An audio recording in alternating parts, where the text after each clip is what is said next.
शरीर की, किसी पत्थर की, किसी भी काया की जरूरत नहीं है। ये जो काया तुम्हें मिल गई है ये बहुत है। इसी के द्वारा ये ज्ञान तुम समझ रहे हो, इसी के द्वारा भक्ति चलेगी। लेकिन इसकी भी जरूरत नहीं पड़ेगी तुम्हें। ये तो तुम्हें मौका मिल गया है कि इस चोले में सूरत काम कर सकती है, सूरत भटकाव खत्म कर सकती है, सूरत अपने ठिकाने पे पहुंच सकती है। नहीं तो इस शरीर की भी कोई जरूरत नहीं है। अगर 84 में भी सूरत अपने ठिकाने पे पहुंच सके तो शरीर की जरूरत ही नहीं है तुम्हें इंसान चोले की। फिर तो कुत्ता बिल्ली हाथी घोड़ा बन के ही पार हो जाओ। सूरत तो उनके पास भी है ना। बिल्ली की सूरत देखो कैसे चूहे को एकदम देख लेती है, एकदम भाग के पकड़ लेती है। उड़ती चिड़िया पकड़ ले, चिड़िया उड़ने के लिए तैयार है, हवा में उड़ गई है, बिल्ली छलांग मार के पकड़ लेती है सूरत के द्वारा। लेकिन कोई कहे कि बिल्ली की सूरत वापस शब्द में लीन हो जाए तो नहीं हो सकती। उसके लिए मनुष्य चोला ही चाहिए जो तुम्हें मिल चुका है, जो तुम्हारे पास है। अब तुमने केवल इसको सही से यूज करना है। जिसने इस चोले को सही से यूज कर लिया उसका बेड़ा पार हो जाएगा। बस इतना सा खेल है। कोई राम राम राम राम नहीं, कोई अल्लाह अल्लाह अल्लाह वाहिगुरु वाहिगुरु नहीं, कोई यहोवा यहोवा गॉड गॉड नहीं, कुछ नहीं। अपनी आत्मा को जानो, परमात्मा को पहचानो, बात खत्म हो गई। तो ये ज्ञान बच्चों के समझ में नहीं आता। पीएचडी की किताब बच्चों के हाथ में दे दो, नहीं आएगी समझ में। ये ज्ञान केवल उसके समझ में आ जाता है जिसके पूर्व जन्म के संस्कार हो, पिछले जन्मों के बड़े अच्छे संस्कार हो, उनकी भक्ति हो पिछले जन्मों की, पिछले जन्मों में खूब संतों की सेवा की हो। ये तभी समझ में आता है ज्ञान, नहीं तो नहीं आता। नहीं आएगा, नहीं। जितना मर्जी कोई जोर लगा ले। अरे बड़े बड़े बाबा ना समझ पाए।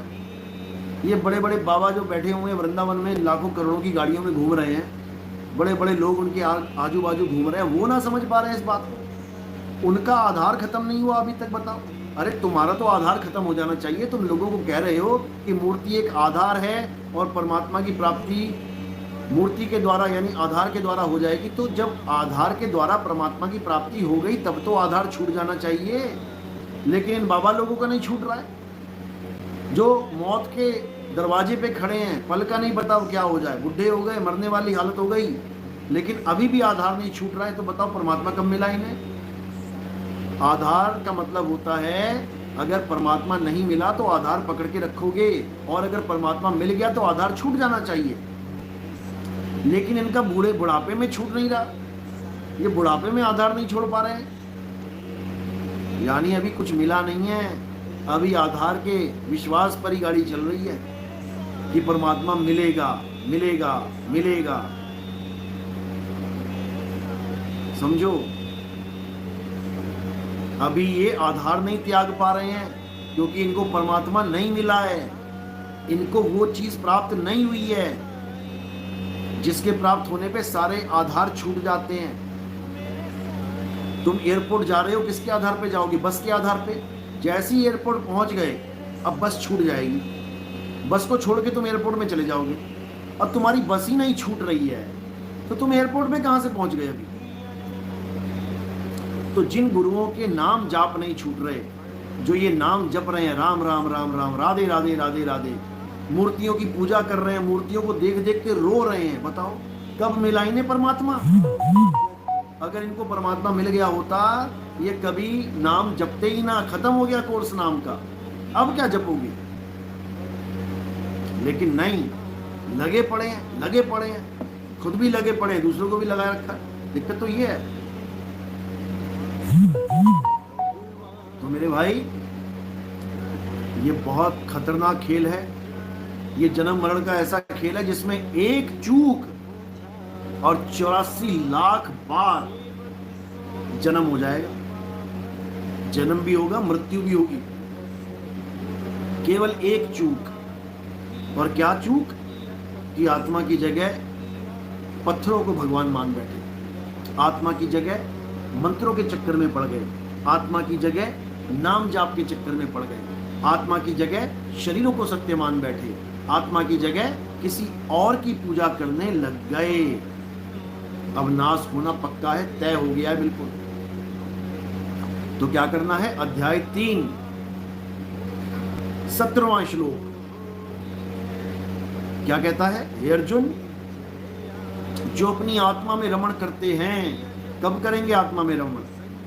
पहले पता तो चले आत्मा होती क्या है, आत्मा में रमण करते कैसे हैं। राधे राधे जबकि आत्मा में रमण होगा क्या? राम राम जबकि आत्मा में रम जाओगे क्या? ये ज्योत निरंजन ओंकार अरंकार सोहंग सतनाम जबकि आत्मा को प्राप्त करोगे क्या? ये अकाल पुरुष सतपुरुष अकाल मूर्त शब्द स्वरूपी राम, ये जबकि आत्मा मिलेगी क्या? ये सोहंग सोहंग करके आत्मा का ज्ञान हो जाएगा क्या? सतनाम सतनाम जबकि सतनाम मिल जाएगा क्या? आत्मा मिल जाएगी क्या? कुछ नहीं मिलने वाला, खेल खत्म हो जाएगा तुम्हारा, 84 में ठोक दिए जाओगे। समझ लो।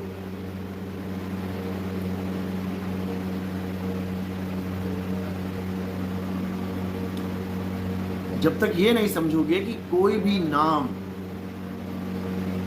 जाप करके तुम उस वस्तु तक नहीं पहुंच सकते, बस तुम इतना समझ लो, कोई भी नाम जाप करके तुम उस वस्तु तक नहीं पहुंच सकते। अच्छे से समझ लो। अगर इतनी बात समझ में आ गई तो समझो सब समझ में आ गया। वस्तु तक पहुंचने के लिए किसी नाम की जाप की जरूरत नहीं है। किसी का बच्चा खो गया, अब बच्चे का नाम जपेगा क्या? तो बच्चा मिल जाएगा क्या? बच्चा खो गया, बच्चे का नाम जप के बच्चा मिल जाएगा क्या? जब बच्चा नहीं मिल पा रहा तो भगवान कैसे मिलेगा?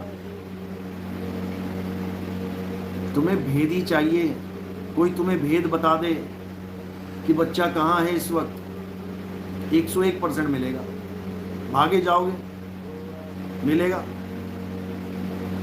तो बस इतना ही खेल है, भेदी गुरु चाहिए, इतना ही खेल है बस। भेदी गुरु मिल गया काम बन गया, भेदी गुरु नहीं मिला काम अटक गया। तो इसलिए वस्तु कहीं ढूंढे कहीं, कैसे लागे हाथ, और गुप्त वस्तु तब मिले, भेदी लीजे साथ। और भेदी लीना साथ में दीनी वस्तु लखाए, और कोटि जन्म का पंथ था, पल में पहुंचा जाए।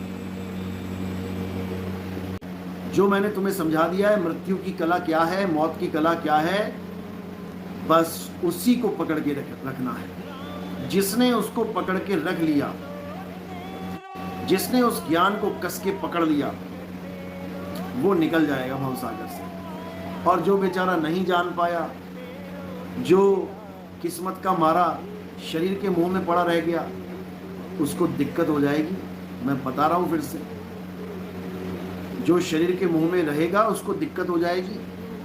इसलिए मैं बार बार समझाता हूं कि शरीर से मोह भंग कर लो। पहले तो गलती से भी अपने आप को शरीर नहीं मानना है, गलती से भी।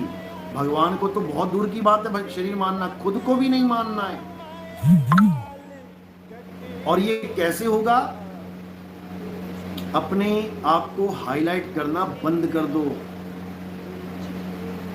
अपने आप को हाईलाइट करना बंद कर दो कि ये मेरी फोटो है, मेरी फोटो लोग बहुत देखें, ये मेरी शक्ल है, मेरी शक्ल लोग देखें। ये भाव तुम्हें बर्बादी की तरफ लेके चले जाएंगे। मेरी मजबूरी है शक्ल दिखाना, क्योंकि गुरु पद मिला है, आना पड़ेगा दुनिया के सामने। याद करो, जब मैंने सत्संग शुरू किए थे 2018 से लेके 20 तक मेरी शक्ल ना देख पाया था कोई।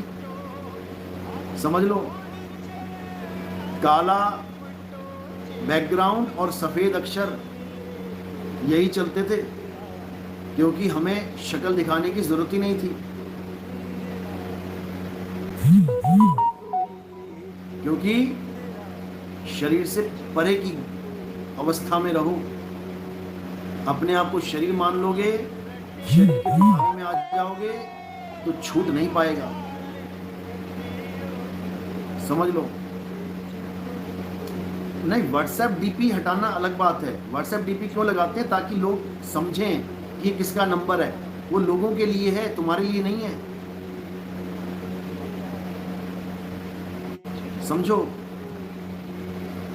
यानी कि जैसे अब हमारे कई चेले हैं जो सत्संग करने लग गए यूट्यूब पे, अपनी फोटो लगा लगा के, बड़ा बड़ा देख के, तो फंस गए वो जाल में। वो चक्कर में फंस गए काल भगवान के।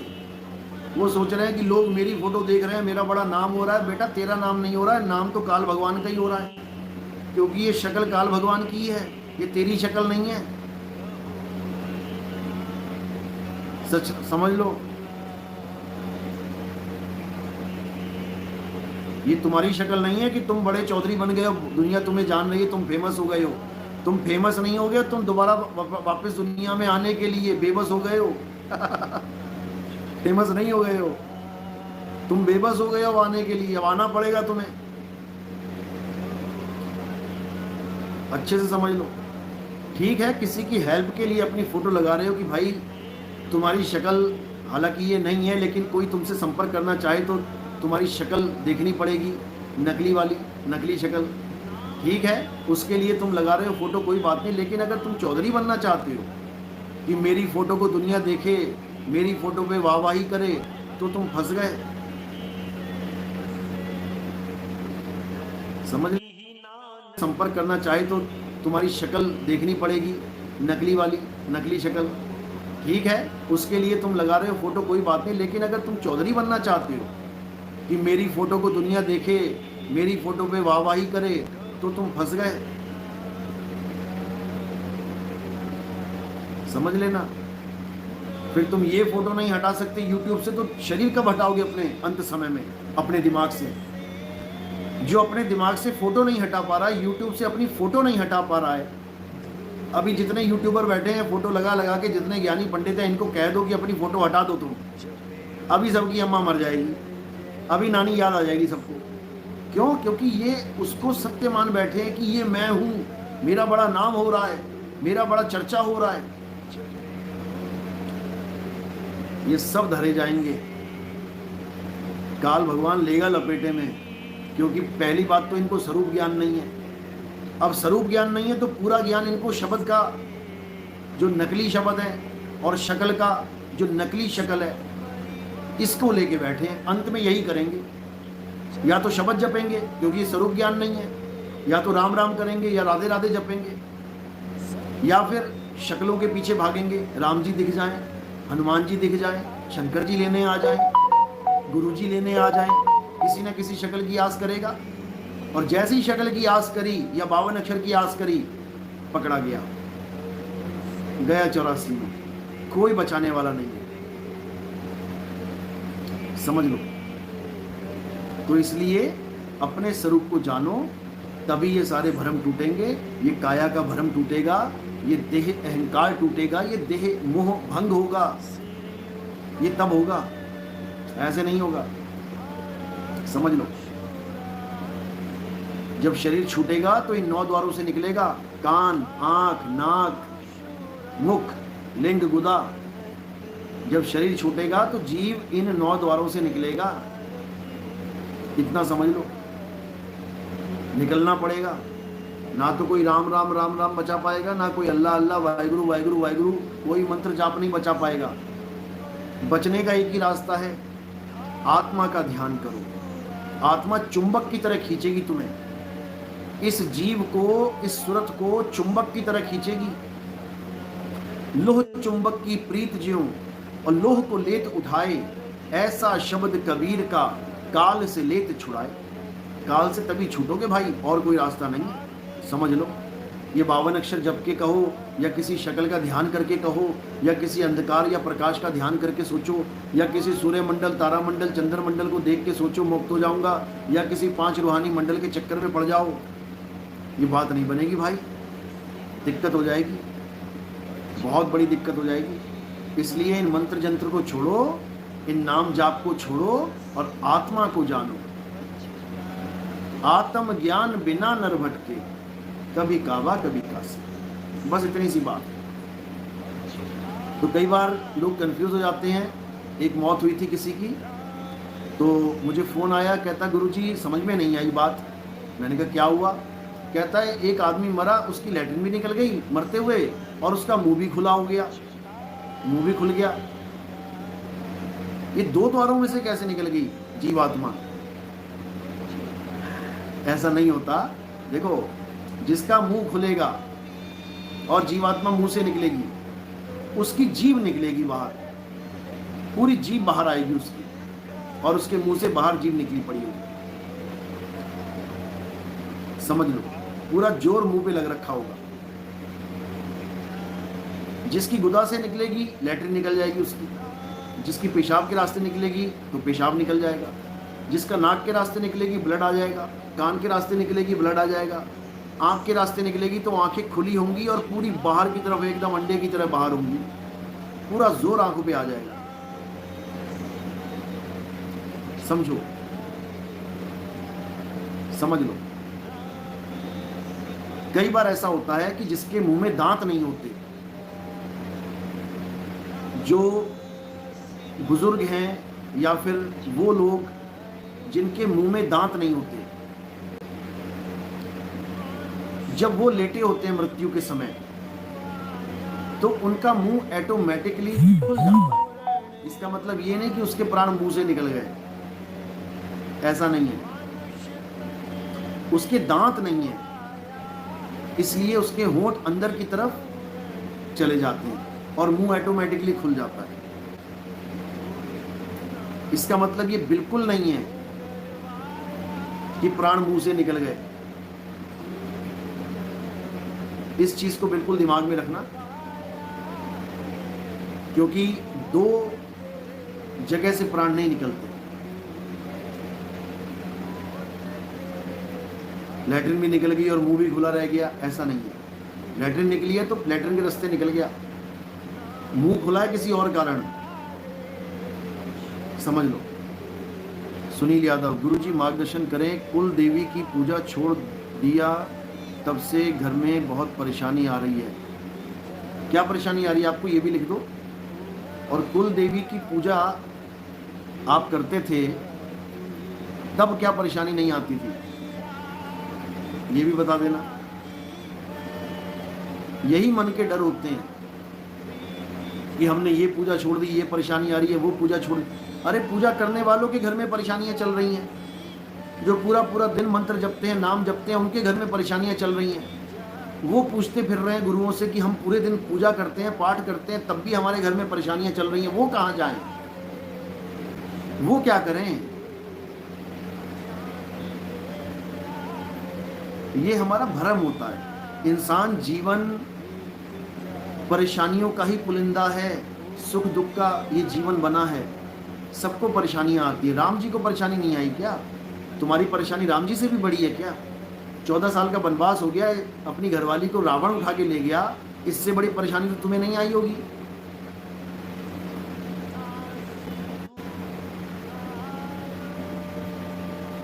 अरे घरवाली डिप्रेशन का शिकार है तो उसको किसी साइकेट्रिक को दिखाओ, उसका डिप्रेशन खत्म होगा। उसमें कुल देवी क्या करेगी? आज तक तुमने कुल देवी की पूजा की ही थी तो डिप्रेशन ठीक कर देती, क्यों ना कर पाई? अगर कोई डिप्रेशन का शिकार है तो कुल देवी क्यों नहीं ठीक कर पाई उसको? जब तक पूजा करते थे तब तक ठीक हो जाती।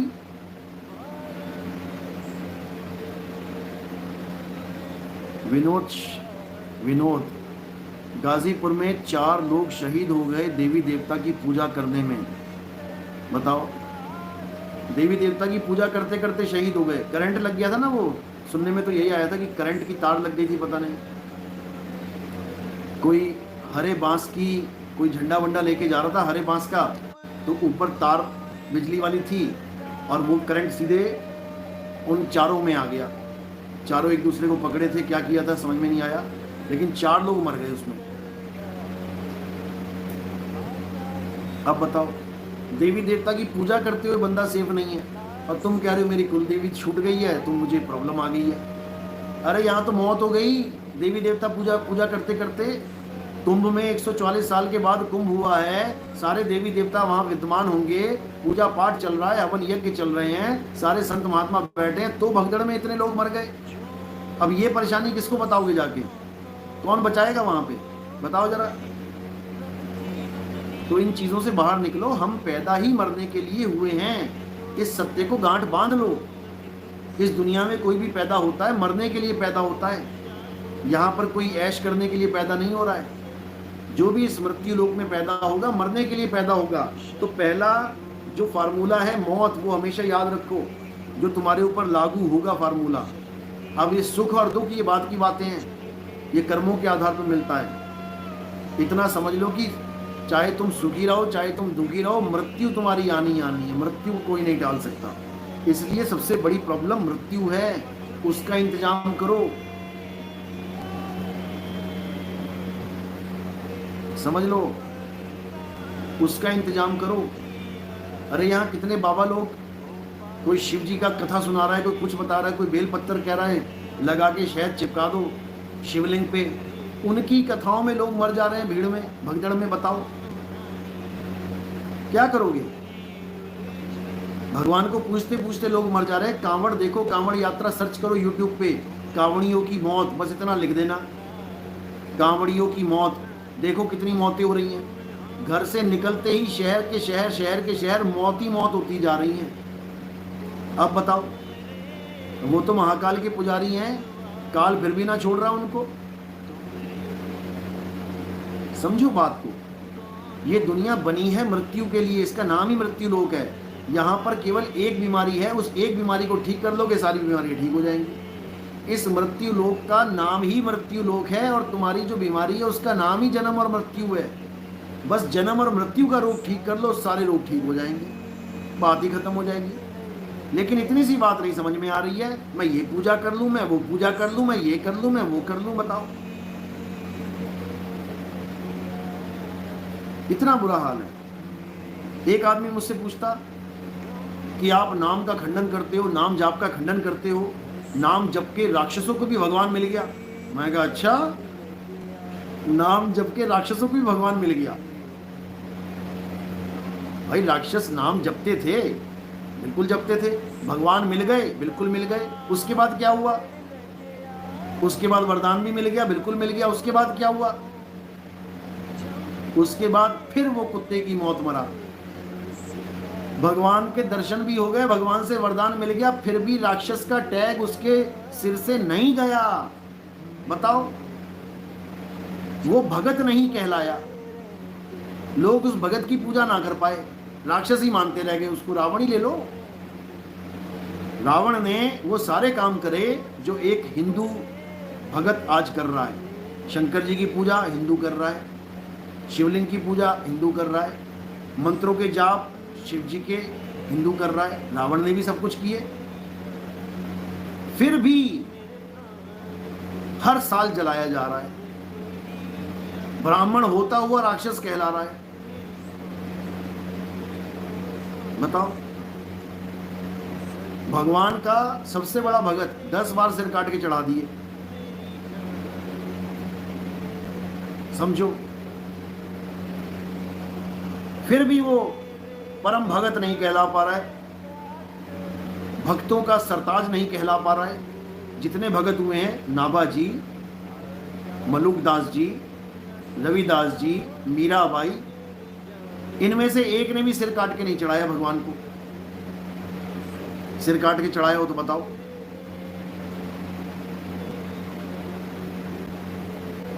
फिर भी वो संत शिरोमणि नहीं कहला पा रहा है। यानी भगवान प्रकट भी कर दिया, भगवान से वरदान भी ले लिए, लेकिन रहा राक्षस का राक्षस।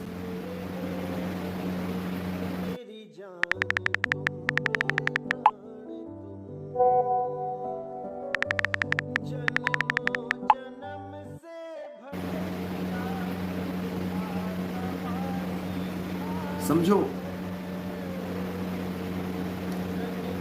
तो ये वो भक्ति नहीं है जो राक्षस को देव ना बना पाए।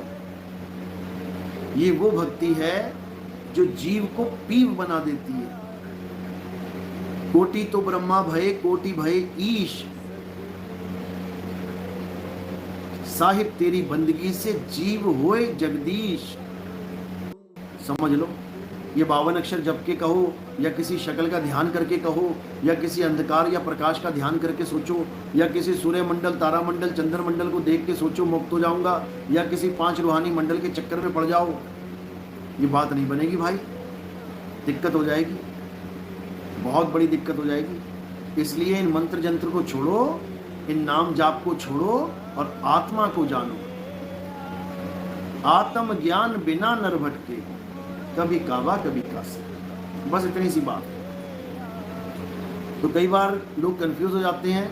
एक मौत हुई थी किसी की, तो मुझे फ़ोन आया, कहता गुरुजी समझ में नहीं आई बात।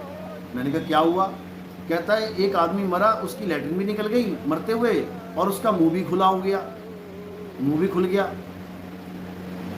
ये दो द्वारों में से कैसे निकल गई जीवात्मा? ऐसा नहीं होता।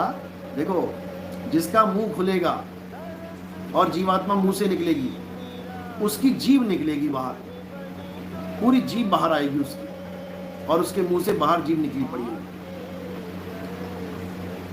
समझ लो, पूरा जोर मुंह पे लग रखा होगा।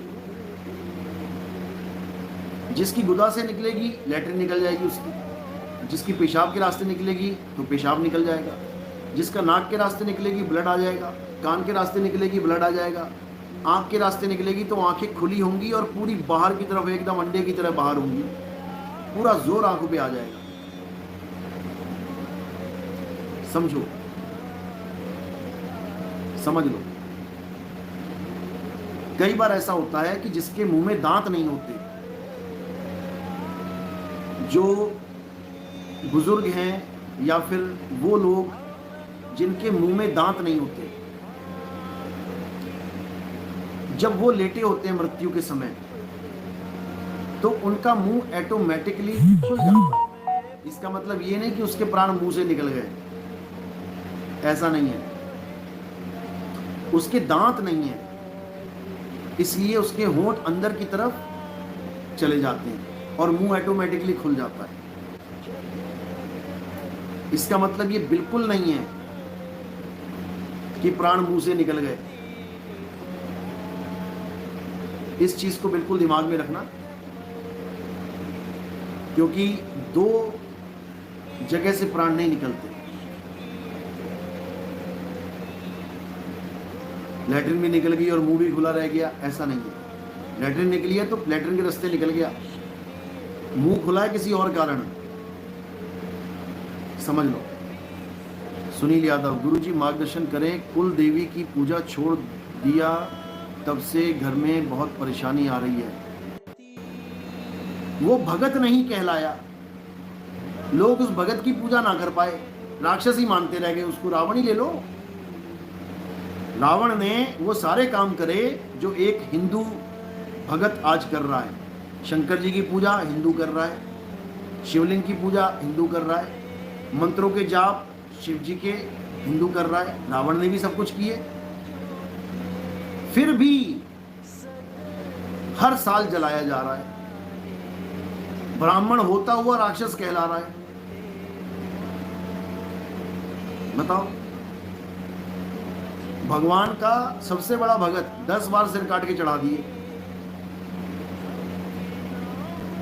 समझो, फिर भी वो परम भगत नहीं कहला पा रहा है, भक्तों का सरताज नहीं कहला पा रहा है। जितने भगत हुए हैं, नाभा जी, मलुकदास जी, रविदास जी, मीराबाई, इनमें से एक ने भी सिर काट के नहीं चढ़ाया भगवान को। सिर काट के चढ़ाया हो तो बताओ।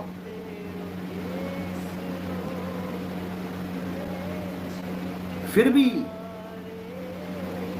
वो संत शिरोमणि नहीं कहला पा रहा है। यानी भगवान प्रकट भी कर दिया, भगवान से वरदान भी ले लिए, लेकिन रहा राक्षस का राक्षस।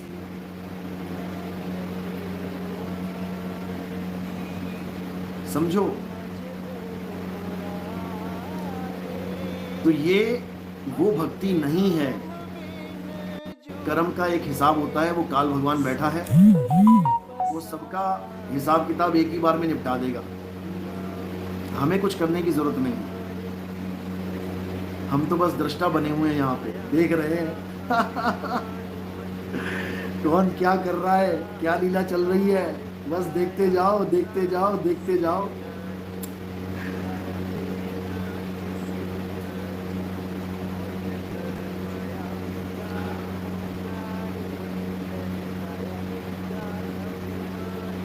चलो कोई बात नहीं। सब मालिक के रंग हैं, सब मालिक की मौज है। इस दुनिया में जो होता है अच्छा ही होता है। कोई आपको गाली भी निकालता है, आपको बदनाम करता है, आपके ऊपर झूठे इल्ज़ाम लगाता है, वो भी आपके ही कर्म है, उनको भी सहो, कोई बात नहीं। पिछले जन्मों में कुछ किया होगा ऐसा जो आज उसका हिसाब किताब देना पड़ रहा है, लोग गालियां दे रहे हैं, कोई बात नहीं।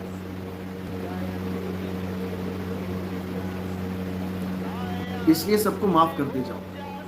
हमारा तो एक ही फार्मूला है, कबीर तेरी झोपड़ी गलकटियों के पास, और करेगा सो भरेगा तू क्यों भया उदास। इसलिए सुख आए तो ज्यादा खुश मत हो, और दुख आए तो गमगीन मत हो। सम रहो, न्यूट्रल रहो, क्योंकि ज्यादा खुशी आई है, ज्यादा रम जाओगे तो जाएगी तो दुखी हो जाओगे। ज्यादा दुख आ गया है तो डिप्रेशन में चले जाओगे, आत्महत्या कर दोगे। इसलिए ना सुख को सुख मानो और ना दुख को दुख मानो। इन दोनों से ऊपर उठ के एक दृष्टि कर समसर जाने, और जोगी कहिए सोई गल्ली जोग ना हुई। एक दृष्टि से सारे संसार को देखो। कोई तुम्हारे लिए अच्छा बोल रहा है, ठीक है, कोई तुम्हारे लिए बुरा बोल रहा है, ठीक है।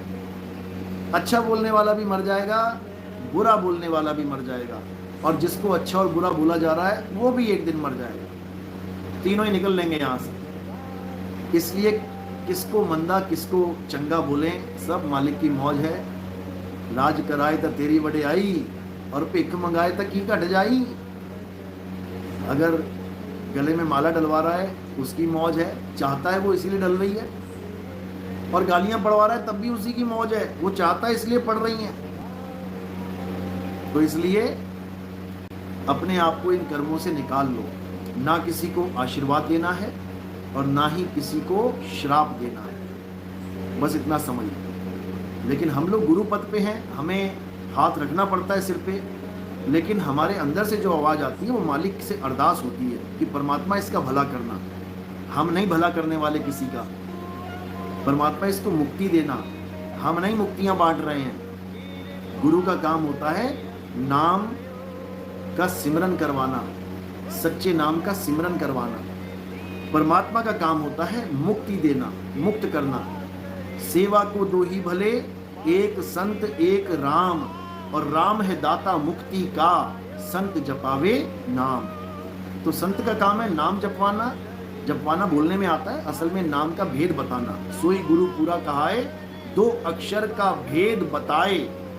एक छुड़ाए एक लखाए, तब प्राणी निज घर को जाए। समझ लो। इसलिए जो हो रहा है अच्छा हो रहा है, आपको इस दुनिया में इन्वॉल्व होने की ज़रूरत नहीं है। जो आज बोल रहा है, बकवास कर रहा है, वो कल को आपसे माफ़ी भी मांग सकता है, क्योंकि परमात्मा का अंश वो भी है। एक दिन उसे अपनी गलती का पता लगेगा, बिल्कुल माफ़ी मांगेगा। इसलिए सबको माफ़ करते चलो और बस आनंद में जीते चलो। कबीर खड़े बाजार में सबकी चाहे खैर, और ना काहू से दोस्ती ना काहू से बैर। बस इतना समझ में आ जाए तो ये संसार स्वर्ग बन जाए। ये किसी झूठे स्वर्ग की आस में ना रहे, फिर ये संसार ही स्वर्ग बन जाएगा। ना किसी से दोस्ती ना किसी से बैर, बात ही खत्म हो गई। चलो, तो आज का सत्संग यहीं समाप्त करते हैं।